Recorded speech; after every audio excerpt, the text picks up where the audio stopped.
Everything on the forecast says that meat prices are only going to get worse. So, like most of you, I am stacking it to the rafters. When I find a deal, I'm putting it into jars and I'm putting it up so that it is shelf stable. It is at the best price that I can find, and I have it available for today and tomorrow to try to stave off some of that inflation. Hello everybody and welcome to SuttonsDaze. If you're new here, my name is Lisa and we're all about pantry preparedness. It's the best insurance that money can buy, and it's the best way to make your dollar stretch. Absolutely the best way that I can think of. So here we lose power a lot, so shelf stability became very important to me. So being able to can up ground beef is a fantastic way for me to make sure that I have what I need for me and mine in the future days. Some people don't care for ground beef canned because they believe that it smells like dog food. I say you're feeding your dog some really good food, but I do understand what they mean. Canned ground beef has to have a liquid in it for it to be considered safe. The liquid acts as a conduit to make sure that the heat gets to the center of the jar and it gets to the temperature that it needs to be to kill off all the bad stuff. So it is absolutely necessary. As a result, some people think that it smells like dog food. I don't think that it does, but what do I know? Ways to alter that is to drain the little bit of liquid that is in the jar, because trust me, you'll see. Drain a little bit of liquid and then brown it up in a skillet, or drain the liquid and use it in casseroles or stews or pasta dishes. I don't see a difference, but I am not texture sensitive. If you or someone in your household is texture sensitive, they may have a problem with it. So you may only want to do a jar or two to test and see how it is for your family. But here, it's meat. It's great. We are starting off this chaos by, I have 13 pounds of very lean ground beef in here. I have added water to it because I don't want it to overcook, which my roaster seems to have a tendency towards doing.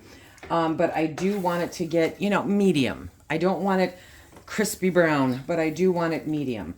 So we are just about to the point where we can put this into jars, and we're going to start filling them up and doing all the do.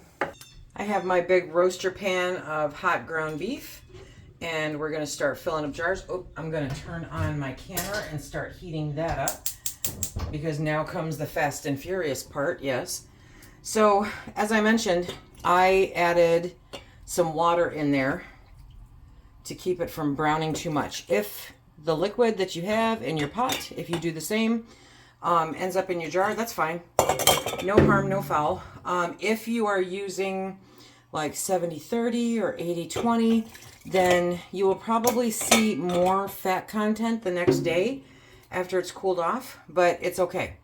That is fine. So we're going to do the first initial fill up, and then we will come back. You may see videos, because they're out there, of people raw packing ground beef, because I've always done it this way. Okay. They may have not. It's wonderful because you don't actually know if the crazy stuff that they're doing is stuff that they would feed to their babies or their grandchildren or their loved ones. And personally, that's not something I'm willing to risk.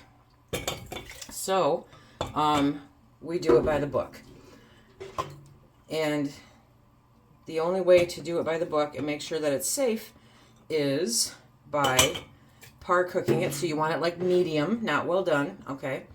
And then adding liquid to it. And I can tell you from past experience, way back in the day, I did a taste test of the difference between them. Because at one point I did try raw packing. Yeah, never again. Like I said, the more that you learn about the who, what, why, the less likely you are to be sucked into the ridiculousness of the internet. So I did try it, and I can tell you that there was absolutely no taste difference, no texture difference. But there is definitely a safety difference. Yes, there is. So a funnel makes this 100 times easier. 100 times easier. You're going to want to fill your jars to 1 inch headspace. This is hot, so I got to be careful. So we'll go back through, and after you go through and do this initial part, you're going to want to push it down. I normally do it as I go along, but honestly, I'm just being a little lazy here. There it is. Okay, so you go through and you just push it down, because as you do that, as you break it up, it will fill the jar more, right? As you saw, whoop, man overboard. Okay, so as you saw, it was up over the inch mark until I started doing this, and now it's at the inch mark, and it's got the liquid in there. Hello, I love it when a plan comes together. Okay, so now we're gonna do this same thing with all the jars. You want to get in there and do this for a couple of reasons. One, it forces any air bubbles that might be trapped underneath any little pieces of meat out of there. And two, it corrects your headspace, or makes it so that you can correct your headspace. And unfortunately, with ground beef, it requires you to do it a couple of times, okay? Because if you don't have liquid in your pot that you're transferring into the jars at the same time, then you won't know how much water to add until you do this. So see, that one came down quite significantly. And most of the time I will do it with a funnel in there, just because that way I don't get anybody trying to jump ship. But, okay. So now that these are very shortly going to be all broken up and debubbled, I will go through and I will add hot water. But first I'm going to finish filling the jars. Also, something to mention is that the amount of water in the jars is remarkably deceptive. Okay, it is not very much water at all. And when you drain it, you can either just flat out drain it, or you can just cook it off, which honestly, guys, I'm lazy. I got stuff to do. So I will normally just empty the contents into the pot or the pan that I'm planning on cooking in, and I will go from there. So the headspace is all at 1 inch, okay? And now I am going to clean off the rims. I use vinegar to clean off my rims. You can use whatever your heart desires, okay? But like this one, I had overflow. I overestimated, so I want to make sure to get that really clean. But you just take that damp towel, run it across the top, okay? Make sure there's no debris, because even with the funnel, you're going to have debris, and especially if you tend to overflow the funnel like I tend to do. But you want to make sure that there's nothing on the rim of that jar to interfere with the seal of the lid. And no matter how careful you are, you're probably still getting something on there. So you notice I'm saving the worst one for last.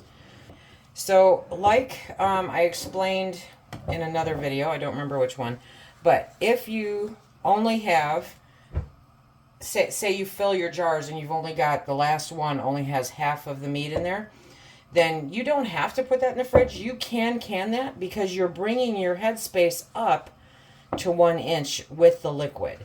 Okay, that's another bonus of doing it the safe way, is that you have that safety measure in there in case you don't get enough into the jars. So typically, a pint holds about a pound of meat. About a pound. It's not an exact science. It very much depends on what kind of meat, whether it's ground, whether it's not, whether it's hot packed or whether it's raw packed. You know, all those factor in a little different. But for math purposes, if you're trying to guesstimate how many jars you need for how much you bought, you just have to figure about a pound per pint. So obviously 2 pounds per quart. And then go from there to figure out your jars. Should you use wide mouth or small mouth jars for canning meat? That is totally a personal preference. To me, a jar is a jar. I'm not saving that much time or trouble by making sure that it's wide mouth. To me, it makes absolutely no difference at all. I have better things to worry about. But if it does matter to you, it's okay. And you just pick the one that you want, okay? Sometimes it's simply a matter of availability. So it's easier to find regular mouth as opposed to wide mouth jars. So we're putting all the lids on as usual. I'm using 4 jars canning lids. Yes, I am. Best lids on the market today. You can purchase them. I mean, now's the season. Load up on them, right? And if you use the code SuttonsDaze, the link is down below, then you will save 10% off your purchase. It's amazing. Okay, now we're going to do the rings. And you know, oh, that ring's ugly. I don't want to use it. Okay, it's a tool, not an engagement ring. It's a tool. So it's not supposed to be pretty. It's supposed to be functional. And so as long as it goes on finger tight, okay, then you have a good operating tool and there's no reason to get rid of it at all. If you do get rid of it and you need to replace rings, 4 Jars has new rings that don't tarnish as quickly. Yeah, okay, which is super cool. And the code works for anything on their site, by the way. But unless it doesn't go on, it's not a problem. Like this one, yeah, that one. No, that one's good. Okay, so finger tight means don't crank it on. You want to put it on there until it stops moving. A lot of people will say just do it with these 2 until it stops. There you go, okay? And that is finger tight. If you tighten it on too much, then it will prevent the air in the jar, the air that's in the headspace in the jar, from vacating the jar. Super important part of canning is to make sure that it vacates the excess air, because that's part of what makes it safe. It's all, I'd love to say it's just one thing, but it's not. It is the culmination of a whole bunch of different factors that make it safe, and that is one of them. But that's also why your headspace is important, and not to go under it, because they have factored in this is how much oxygen needs to leave the jar. That's part of the equation to make it safe canning. Okay, so we have all of these on. Let's see, one more. So much fun. And I don't know if you can hear it in the background, but the canner is definitely heating up. There we go. Sometimes they just don't want to go on straight. So we're going to get all of these put into the canner. How much water should I put in my canner, Lisa? Always check your manual. That's the number one thing. If you don't have a manual, then that's okay too. Be careful, it's hot. You want 3 inches or 3 quarts. I prefer the 3-inch method, especially because I can a lot of proteins. That runs for 75 or 90 minutes, depending on the jar size. And so it's important to not run out of water in your canner, because if you run your canner dry, it will likely warp the bottom and it will make it a doorstop. Okay, we have those ones in. I'm going to put a rack on there to add the last 5, I think. Okay, so we're going to put those up there, and then we will put the lid on. The water's nice and hot, which is good. It's necessary because these jars are hot. The contents of the jars are hot. If you were to put cold jars in there, you would most likely suffer from thermal shock and the jars would break. Okay, so we're going to add the lid and turn it until it stops turning. And now we're going to wait for it to vent a steady stream of steam. Let me show you.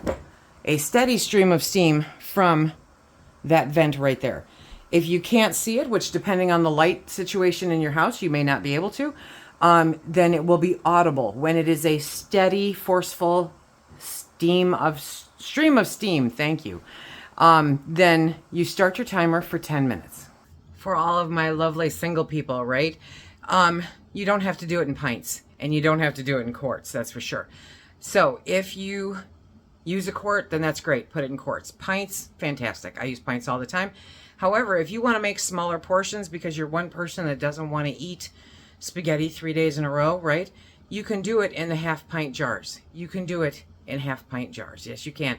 You just have to can it for the same time as pints. We have been venting for 10 minutes. You can hear that. A steady stream of forceful steam, okay? And now we're going to put on the regulator. This is a weighted regulator. So I am not going to pay attention to the gauge. I'm going to pay attention to the regulator.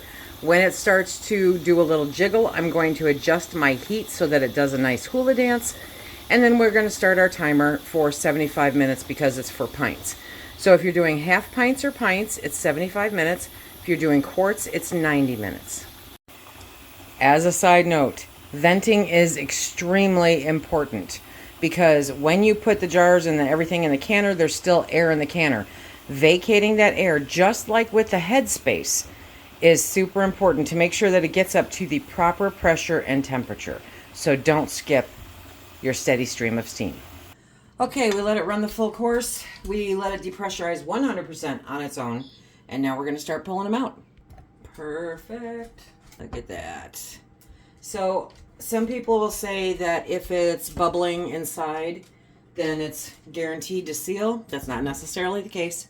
But it is a good indicator just the same. What are some of your favorite ways to use canned ground beef? I use it in casseroles. I use it in soups, stews, pasta dishes, goulash. Yeah, all the things, all the things. Now, obviously, you cannot make a hamburger with this, okay? But, did you hear that? But you can do all kinds of other dishes that you would otherwise use burger in. These are popping. After it cools down, you will see potentially the fat, okay? But it's very deceiving how much is there because as it cools, it pushes it out to the side. And so it's actually not as much as you might think. It's fine. It's not going to cause any issues at all. So this is canning ground beef, shelf stable, baby. Stack it to the rafters. Meat prices are not going to get any better. Get it today when you can. Put it up for tomorrow, and you will have a prepared pantry. To check out more things on canning beef, check out this right here. And until next time, be safe.